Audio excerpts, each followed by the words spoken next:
Hello students, आपके अपने YouTube channel total accountancy पर एक बार फिर स्वागत है। और आज हम लोग डिस्कस करने वाले हैं बीकॉम मेन एनुअल एग्जामिनेशन 2023 का पेपर। और अपना जो सब्जेक्ट है वो है इकोनॉमिक्स लॉज, और ये अपना बीकॉम थर्ड ईयर का पेपर है। तो चलिए हम लोग स्टार्ट करते हैं। हम लोग जितने भी 100 क्वेश्चन हैं सभी क्वेश्चन इस वीडियो के अंदर डिस्कस करेंगे। और अगर आपको कोई डाउट है तो आप मुझे कमेंट करके बताइएगा कि सर इसका जो आंसर है ये नहीं ये है। ठीक है, चलिए हम लोग स्टार्ट करते हैं। देखिए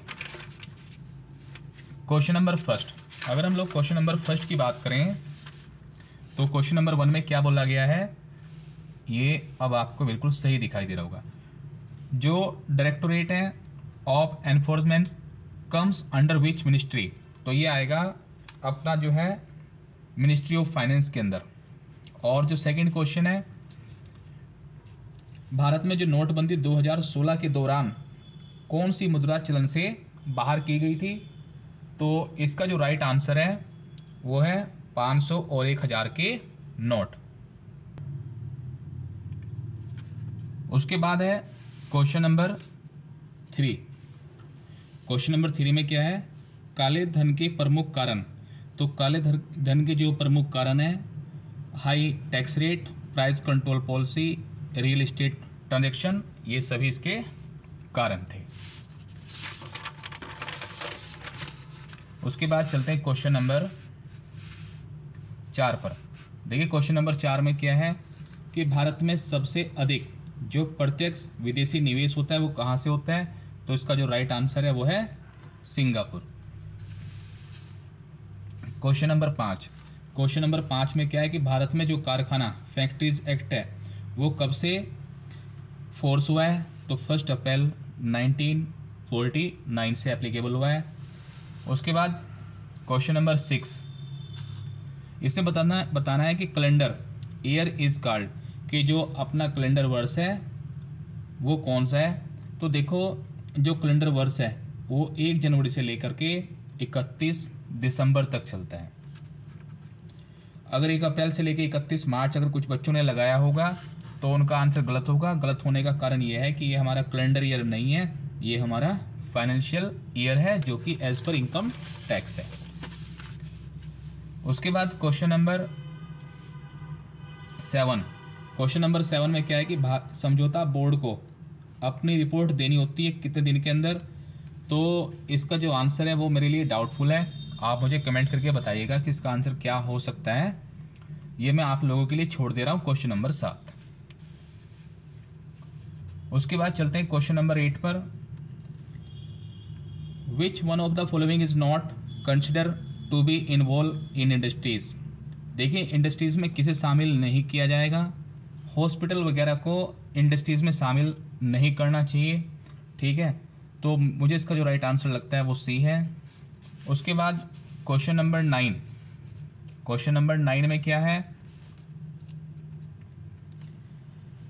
कर्मचारी राज्य बीमा निगम के सदस्यों का जो कार्यकाल होगा वो कितने वर्ष के लिए होगा, तो इसका जो राइट आंसर है वो है 4 ईयर के लिए।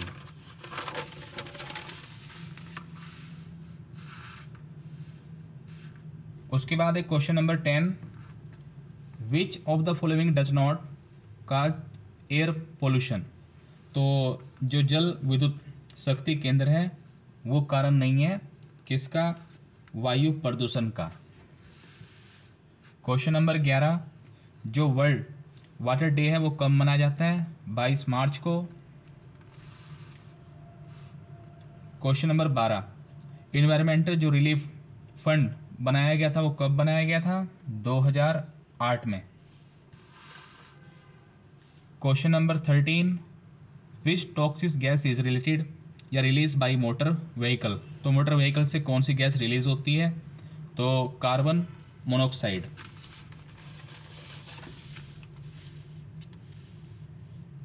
उसके बाद है क्वेश्चन नंबर 14।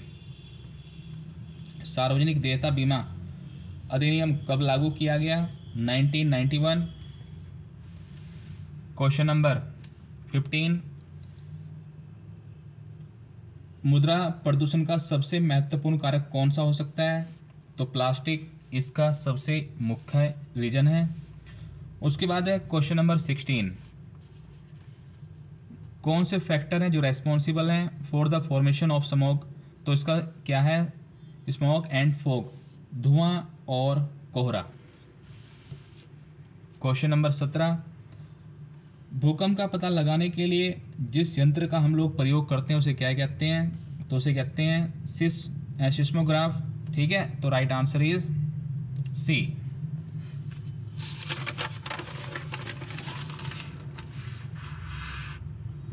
क्वेश्चन नंबर 18, मुख्य वन संरक्षण आंदोलन का चयन करें। तो जो हमारा फॉरेस्ट कंजर्वेशन मूवमेंट थी वो थी चिपको आंदोलन या फिर चिपको मूवमेंट। आपने सुना होगा जो पुराने टाइम पे जब जो पेड़ कट रहे थे तो लेडीजें पेड़ से चिपक रही थी ताकि पेड़ों को ना काटा जाए, तो इसलिए इसका नाम रखा गया था चिपको मूवमेंट। क्वेश्चन नंबर 19, वायु प्रदूषण अधिनियम को लागू करने का अधिकार किसको दिया गया है? तो इसका जो सही आंसर है वो है सेंट्रल पोल्यूशन कंट्रोल बोर्ड। द्वितीय बाजार में सेबी का क्या योगदान है? तो द्वितीय क्षेत्र में सेबी के सभी योगदान है जो भी यहाँ पर दिए गए हैं, तो इसका राइट आंसर होगा ऑल ऑफ द अबव।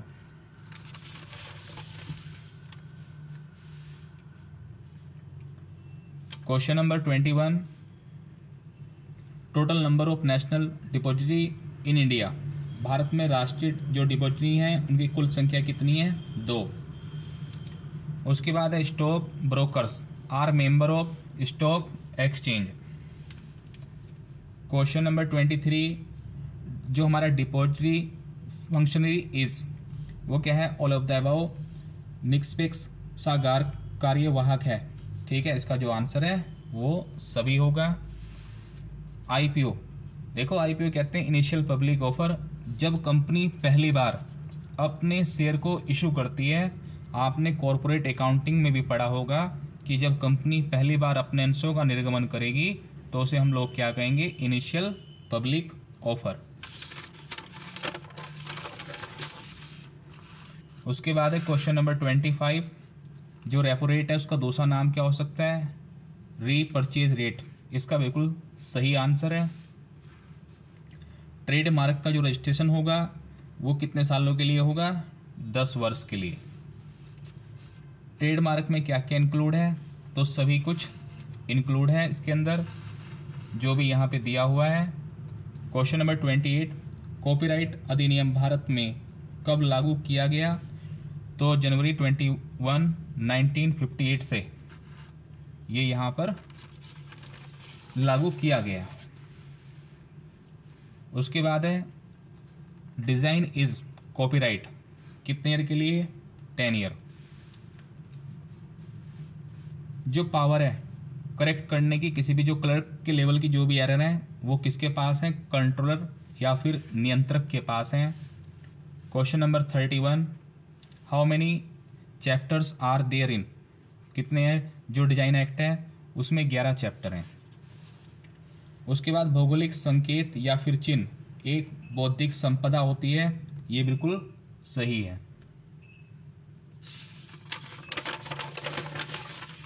32 के बाद चलते हैं क्वेश्चन नंबर 33 पर। 33 में क्या कहा गया कि नीलांबर टिक जो भौगोलिक चिन्ह है किस राज्य से संबंधित है?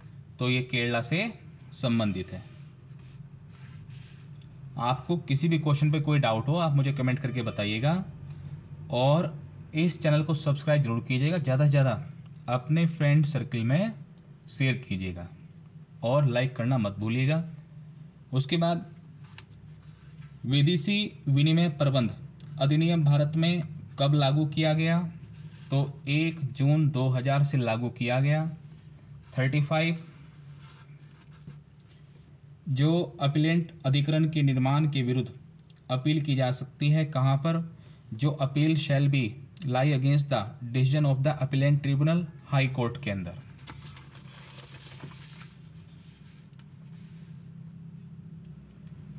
उसके बाद है क्वेश्चन नंबर 36। 36 में क्या है, ये बताना है कि prescribe period for filing an appeal before the appellate tribunal, तो कितने डेज हैं, 60 डेज। उसके बाद है क्वेश्चन नंबर 37, एक व्यक्ति सभापति के रूप में नियुक्त हो सकता है, ठीक है, तो वो क्या होना चाहिए, जज होना चाहिए। ये सारी कंडीशन देख सकते हैं, तो राइट आंसर क्या है, डी। उसके बाद जो फॉरेन एक्सचेंज है उसका क्या काम है, उसका काम है भारतीय मुद्रा को छोड़कर किसी भी देश की चालू मुद्रा को हम लोग क्या कहेंगे, विदेशी मुद्रा, ठीक है, फॉरेन एक्सचेंज।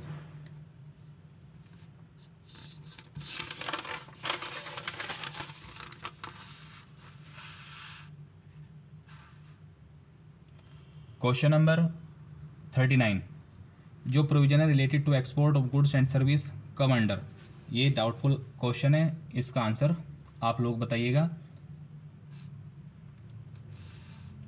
उसके बाद क्वेश्चन नंबर 40 में क्या है कि जो फॉरेक्स है उसकी क्या फुल फॉर्म है, देखो जो ये है अपना FOR, इसका मीनिंग है फॉरेन, और EX का मीनिंग है एक्सचेंज। जो मनी लॉन्ड्रिंग है वो एक इंटरनेशनल इवेंट है। उसके बाद when was the financial action task force establish, तो 1989 में ये एस्टेब्लिश हुई थी, FATF।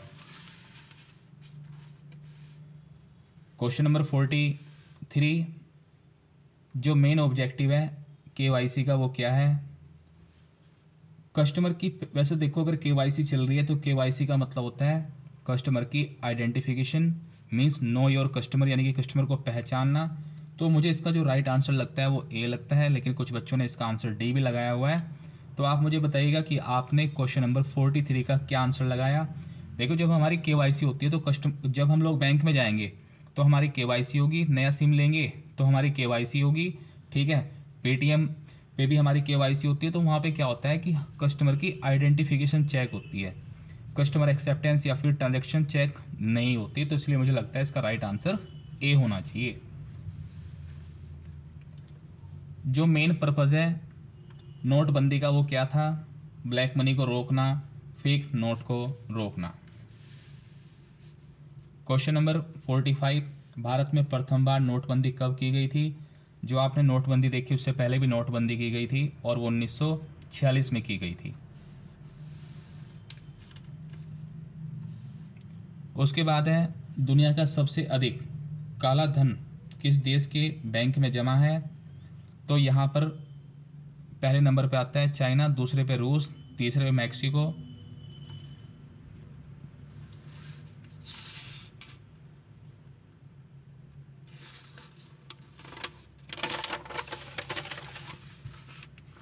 उसके बाद क्वेश्चन नंबर 47 में क्या है कि कारखाना जो अधिनियम है उसमें कुल कितनी धाराएं हैं, टोटल कितने सेक्शंस हैं, तो 120 टोटल उसके अंदर सेक्शन है फैक्ट्रीज एक्ट में।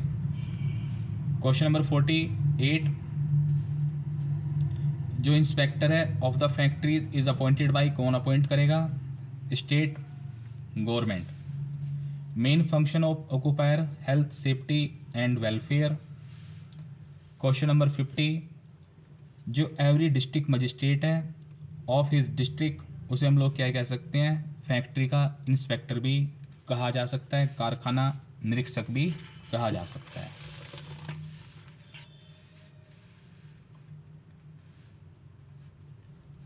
The right to appoint inquiry committee has been given, ये राइट किसे दिया हुआ है, जो राइट है अपॉइंट करने का इंक्वायरी कमेटी, सेंट्रल गवर्नमेंट के पास है।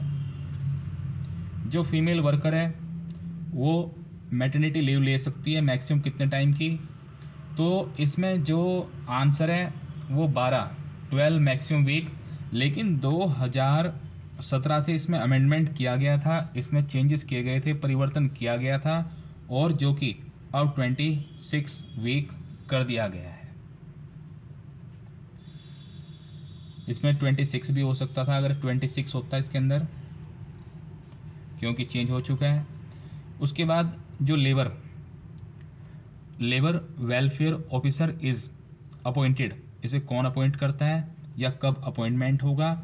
जहाँ पर 500 या फिर उससे ज़्यादा वर्कर्स काम करते हों तो वहाँ पर लेबर वेलफेयर ऑफिसर को अपॉइंट किया जाएगा।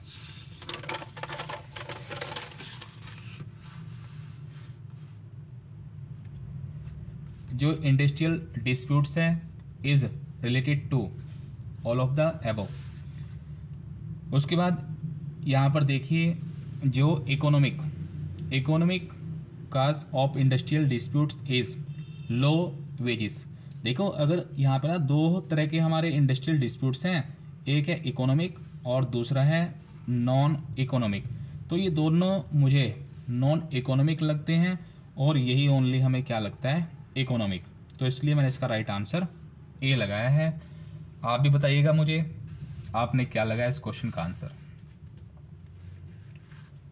उसके बाद क्वेश्चन नंबर 56, समझौता अधिकारी के अधिकार होते हैं, वो अधिकार होंगे जो डिसाइड करेगी बाय द गवर्नमेंट।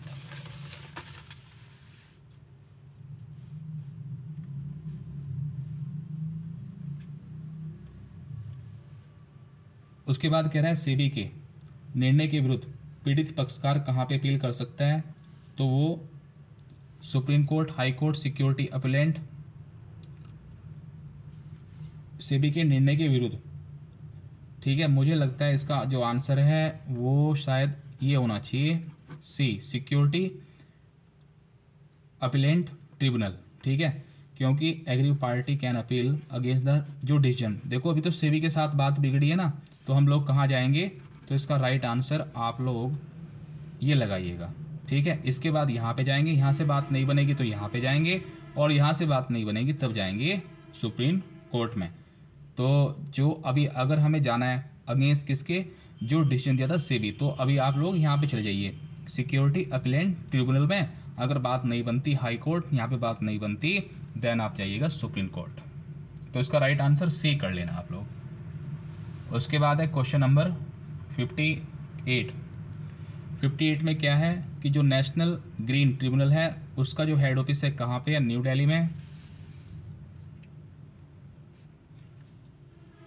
उसके बाद नेशनल बायोडाइवर्सिटी अथॉरिटी कहाँ पर है? चेन्नई के अंदर। उसके बाद जो फुल फॉर्म है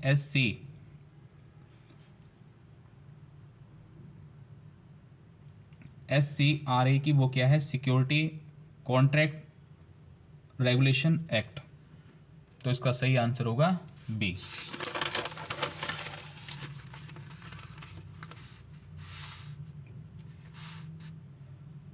उसके बाद है rematerialisation means getting the security back physically. जैसे अपने ना अपनी सिक्योरिटी को, अपने शेयर को डिजिटल फॉर्म में, इलेक्ट्रिक फॉर्म में कन्वर्ट किया हुआ था, लेकिन हम लोग चाहते हैं कि हमें वो फिजिकली वापस मिल जाए, तो हमें क्या करना पड़ेगा? रीमेटलाइजेशन कराना पड़ेगा। Demat is mandatory. देखिए मुझे इसके जो डीमेट अकाउंट है, अगर मुझे शेयर को, सिक्योरिटी को बाय करना है, सेल करना है, तो वहाँ पर नीड होती है। तो इसके जो आंसर हैं वो मुझे ए भी लगता है, सी भी लगता है, क्योंकि ये जो डीमेट अकाउंट है ये दोनों जगह काम करता है, शेयर पे भी और सिक्योरिटी के केस में भी। उसके बाद है question number 63। Which of the following is not a part of primary market mutual fund. उसके बाद काफ़ी क्वेश्चन ऐसे हैं कि बहुत डाउट क्रिएट होता है। उसके बाद क्या कह रहा है? In account by depository is kept security. देखो जो हमारा ये वाला अकाउंट है इसमें हम लोग क्या रखेंगे? अपने सिक्योरिटीज, शेयर वगैरह को इसके अंदर रखा जाएगा।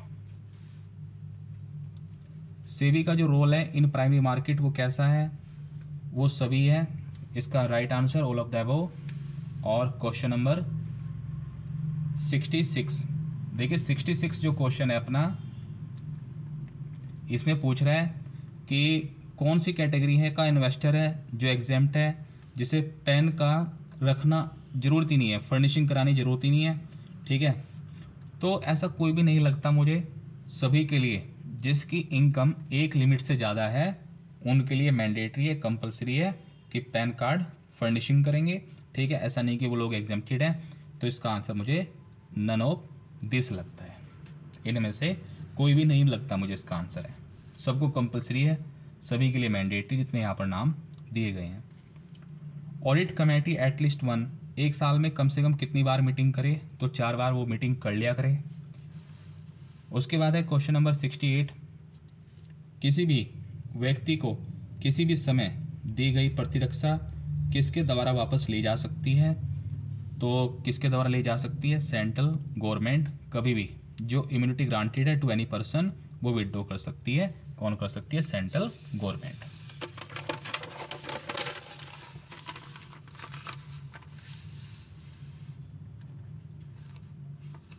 Development of goods capital market in a country depend करती है upon all of the above, इसका राइट आंसर है।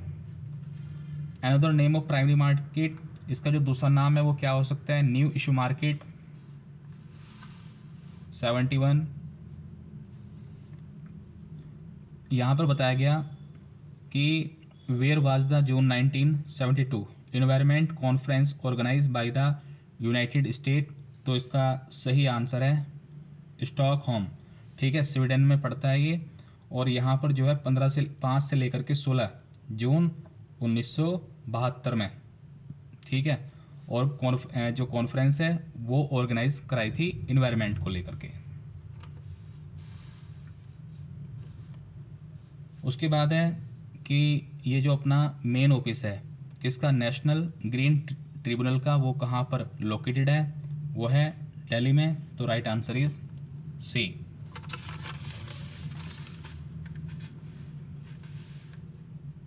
उसके बाद है क्वेश्चन नंबर 73, देश में बढ़ते हुए प्रदूषण को रोकने का मुख्य कार्य किसका है, नेशनल ग्रीन ट्रिब्यूनल इसलिए बनाया गया भाई देखो इस काम को, प्रदूषण क्यों फैल रहा है और कहाँ कहाँ पे फैल रहा है, किस वजह से फैल रहा है। तो ये कह रहे हैं in a section of water act 1974 the central board has been define, central board को किस धारा में परिभाषित किया गया है या किस परिभाषा में सेक्शन में इसे बताया गया है सेंट्रल बोर्ड को।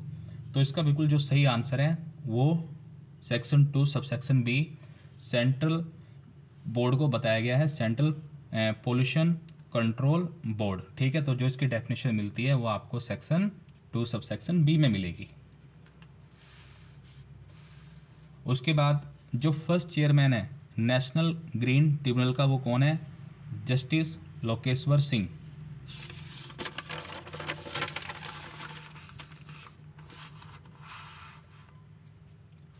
नेशनल ग्रीन ट्रिब्यूनल इज क्या है, एक संवैधानिक या फिर कॉन्स्टिट्यूशनल इंस्टीट्यूशन है, right answer is B.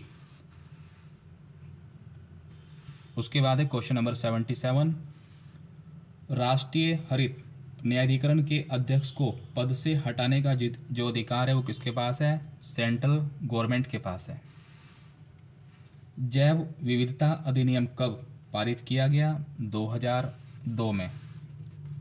National green tribunal is apart from India, ठीक है, तो ऑस्ट्रेलिया एंड न्यूजीलैंड। राष्ट्रीय हरित न्यायाधिकरण भारत के अलावा कहाँ कहाँ पर है, ऑस्ट्रेलिया और न्यूजीलैंड दोनों ही जगह पर है।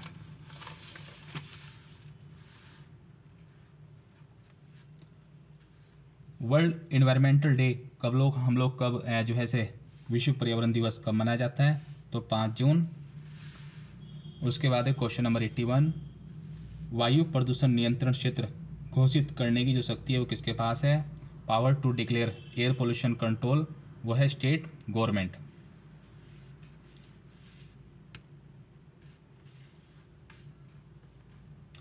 ये जो है आर नहीं है, एरिया होना चाहिए था, क्योंकि यहाँ पे देखिए क्षेत्र है तो यहाँ पर एरिया होना चाहिए।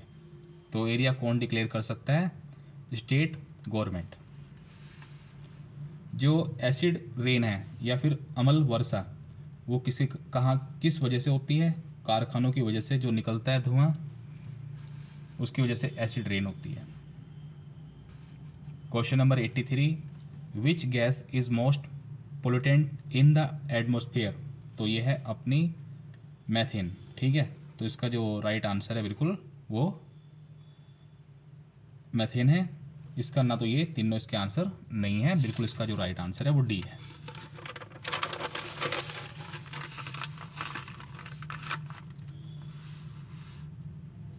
जो पेटेंट एक्ट है वो कहाँ पे एप्लीकेबल होता है? पूरे इंडिया में। उसके बाद कह रहा है कि अंडर सेक्शन, जो ये अंडर सेक्शन है 2A, इसमें किसे डिफाइन किया गया है? कंट्रोलर को। क्वेश्चन नंबर 86, इसमें बताना है कि निम्नलिखित में से कौन सा बौद्धिक संपदा अधिकार कानून के अंतर्गत नहीं आता? तो कस्टम एक्ट। ठीक है, बाकी सभी आते हैं लेकिन custom act intellectual property rights के अंदर नहीं आता है। Secretary of the copyright board is called, क्या कहेंगे उसे हम लोग? उसे कहेंगे registrar.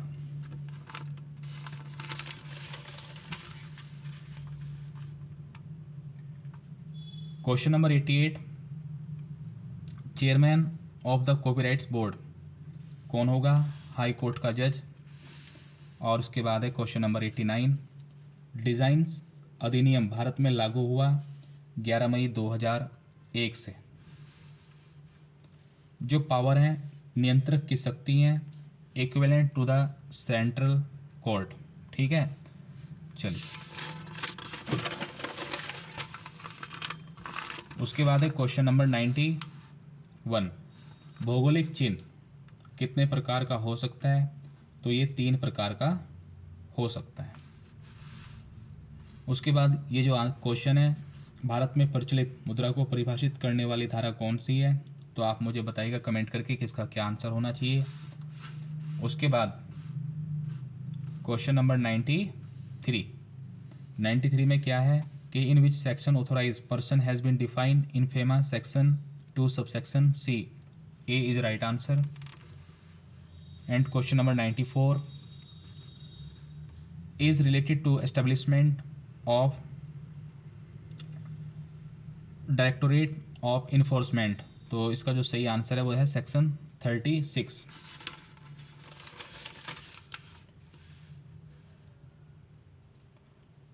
There is a provision of punishment under FEMA.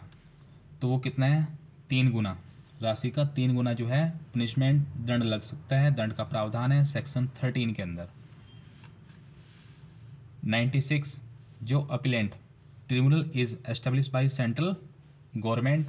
उसके बाद जो करंट अकाउंट की ट्रांजैक्शन कैन बी बैन, कौन बैन कर सकता है? वो बैन कर सकती है by the central government after consulting with the reserve bank. उसकी सहमति से बातचीत करके वो लोग बंद कर सकते हैं। Under which section the crime in money laundering has been define. तो सेक्शन 3 में डिफाइन किया गया है। उसके बाद फाइनेंशियल इन्वेस्टिगेशन यूनिट एस्टैब्लिश हुई कब? 18 नवंबर 2004 में। उसके बाद है लास्ट का question, the city famous for tax heaven is Hong Kong. ठीक है, तो ये थे 100 क्वेश्चन। दूसरी बात, आप जब भी एग्ज़ाम में जाएं प्रीवियस ईयर के क्वेश्चनों को जरूर देख करके जाएं, उनकी प्रैक्टिस करके जाएं। ठीक है, वो आपकी बहुत ही हेल्प करेंगे एग्ज़ाम के अंदर। आज की वीडियो में इतना ही, नेक्स्ट वीडियो में फिर मिलेंगे। और अगर आपका कोई भी सुझाव है, कोई भी डाउट है तो आप मुझे कमेंट करके बताइएगा। ठीक है, थैंक्स फॉर वॉचिंग।